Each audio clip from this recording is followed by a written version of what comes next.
জুলাই ৩৬ উপলক্ষে মোমবাতি প্রজ্বলন করে বৈষম্য বিরোধী আন্দোলনের শহীদদের শ্রদ্ধাভরে স্মরণ করেছে জাতীয় নাগরিক পার্টির শ্রমিক উইং ও বৈষম্য বিরোধী ছাত্র আন্দোলনের নেতাকর্মীরা। সোমবার ১ জুলাই রাত ১০টা ১ মিনিটে আশুলিয়ার বাইপাইল শহীদ চত্বরে মোমবাতি প্রজ্বলন করে শহীদদের স্মরণ করেন তারা। এ সময় জাতীয় নাগরিক পার্টির শ্রমিক উইং এর কেন্দ্রীয় সংগঠক রিফাত আহমেদ ইমন বলেন, বৈষম্য বিরোধী আন্দোলনে ছাত্র জনতাকে লক্ষ্য করে এই বাইপাইলে আওয়ামী সন্ত্রাসীরা হামলা ও নির্বিচারে গুলি বর্ষণ করেন। এ সময় বেশ কয়েকজন ছাত্র জনতা নিহত হন। আমরা অবিলম্বে হত্যাকারী ও সন্ত্রাসীদের বিচার চাই।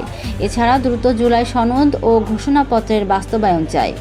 এর আগে বাইপাইল শহীদ চত্বরে মোমবাতি প্রজ্বলন করে জাতীয় সঙ্গীত পরিবেশন করেন তারা।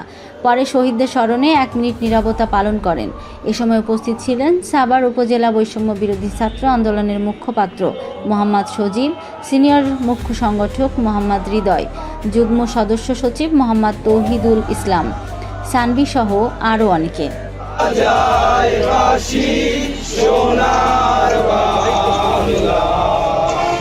আমি তোমার